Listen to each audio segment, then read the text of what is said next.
తల్లిదండ్రులు పంపించారంటే అది ఎంతో స్ఫూర్తినిచ్చిందని చెప్పి కూడా నేను మీకు తెలియజేస్తున్నా. కష్టం ఫలించింది, సమాజం గుర్తించింది. మామూలుగా కాదు, 440 నుంచి 50 కోట్ల రూపాయలు, అంటే 450 కోట్ల రూపాయలు సీఎం రిలీఫ్ డబ్బులు వచ్చాయంటే నా జీవితంలో ఎప్పుడు నేను చూడలా. చాలా మంది ముందుకు వచ్చారు, ఒకే మాట చెప్పారు, ఇప్పుడు కూడా మేము ఇవ్వకపోతే, ఇప్పుడు కూడా మేము మీనమేషాలు లెక్కేస్తే మేము మనుషులమే కాదు, మానవ జన్మే కాదు, నాకు కూడా బాధ్యత ఉందని వచ్చారు. అది బ్రహ్మాండమైన స్ఫూర్తి, నాకు కూడా ఎక్కడ లేని కిక్ అని చెప్పి కూడా నేను మీకు తెలియజేస్తున్నా. ఎందుకంటే చేసిన పనిని గుర్తించడం, మంచిని మంచిగా గుర్తిస్తే చేసే వాళ్ళకు కూడా ఒక గర్వంగా పనిచేస్తారు. ఇప్పుడు ఉన్నారు స్వచ్ఛ సేవకులు, వాళ్ళని మనం పక్కన కూర్చొని పెట్టుకొని మాట్లాడాం. వాళ్ళ కష్టాన్ని మొత్తం మర్చిపోయారు. ఏమి ఇస్తున్నాం? మనం ఇచ్చేది వాళ్ళ గౌరవాన్ని ఇవ్వాలి. మన ఆరోగ్యాన్ని కాపాడే స్వచ్ఛ సేవకులకు గౌరవిస్తే అదే వాళ్ళు కోరుకునేది. మనం వాళ్ళని వీళ్ళేంటి అనే లెక్కలేని తరం ఉంటే అది మంచి పద్ధతి కాదని కూడా మరొక్కసారి మీకు తెలియజేస్తున్నా. ఈరోజు ఇంకొక పక్క నేను ఒకటి ఆలోచిస్తున్నాను. అన్ని ఊర్లో డ్రోన్లు పెట్టాం, సీసీటీవీ కెమెరాలు ఉన్నాయి, సెల్ ఫోన్లు ఉన్నాయి.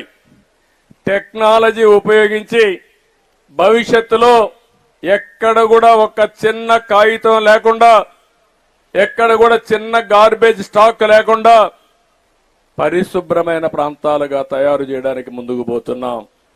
ఇది ఎట్లా ఉపయోగిస్తారని మీరు అనుకోవచ్చు. ఈరోజు ఒక డ్రోన్ పంపిస్తాను, మొన్నే మీరు చూశారు వరదల్లో డ్రోన్ పంపించాం. డ్రోన్ పంపించి ఆహార పొట్లాలు మామూలుగా మనుషులు పోయినప్పుడు ఇసిరిసిరేసేవాళ్ళు. ఎందుకంటే నీళ్లలో దిగాలి, మళ్లీ ఎక్కాలంటే కష్టం కాబట్టి ఇసిరేస్తే నీళ్లలో పడేటివి అవి తీసి ఇసిరేసేవాళ్ళు. అది భోంచేస్తే ఏమవుతుందో మనకు తెలుసు. అందుకని నేను డ్రోన్ ఉపయోగించాను. డ్రోన్ ఉపయోగిస్తే డ్రోన్ పెట్టి నేరుగా మిద్దిపైకి పంపించారు. చాలా సేఫ్గా జరిగింది, చాలా ఈజీ అయిపోయింది.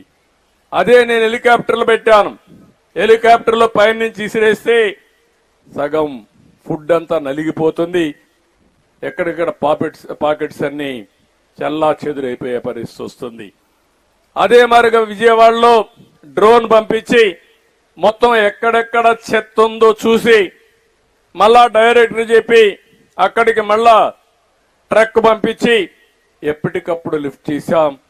20,000 ట్రక్కులు 5-6 రోజుల్లో ఈ చెత్తంతా తీసామంటే అది ఆ రోజు ఉపయోగించిన టెక్నాలజీ అని చెప్పి నేను మీకు తెలియజేస్తున్నా. ఇంకో పక్క ఎక్కడైనా సరే ఈ డ్రైన్స్ అన్ని పూడిపోయి ఉంటే నేరుగా అక్కడ పోయి అవి కూడా తీసి పలాంది ఇక్కడ పూడిపోయిందంటే అక్కడికే ప్రొక్లైన్ పంపించి అవి కూడా క్లీన్ చేయించాం. నీళ్లన్నీ వెళ్ళిపోయే పరిస్థితికి వచ్చింది. ఈ రోజు నేను ఆలోచించేది భవిష్యత్తులో ఈ డ్రోన్స్ ని మీ దగ్గరనే చూసే సీసీటీవీ కెమెరాలు ఉన్నాయి. నేను మొన్న అదే చెప్పా అపోజిషన్ పార్టీకి. అనంతపూర్ జిల్లాలో ఒక ఊర్లో రథం ఉంటే రథాన్ని తగలబెట్టి దాని మీద నెపం మన మీద వేయాలని చెప్పి చూశారు. నేను ఒకే ఒక మాట చెప్పాను, ఒల్లి దగ్గర పెట్టుకోండి.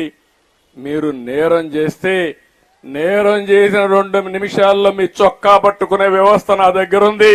నేరస్తుల్ని వదిలిపెట్టని చాలా స్పష్టంగా చెప్పాను. రాముడు తల దీయించేసి రామతీర్థంలో ఇంతవరకు ఎంక్వైరీ లేదు. అదే మాదిరిగా రథాలు తగలబడితే దాని మీద ఎంక్వైరీ లేదు. ఏదైతే విజయవాడ దుర్గమ్మ అక్కడుండే సింహాలు ఏవైతే వెండితో తయారు చేసిన సింహాలు దొంగిలిస్తే దాని మీద ఎంక్వైరీ లేదు.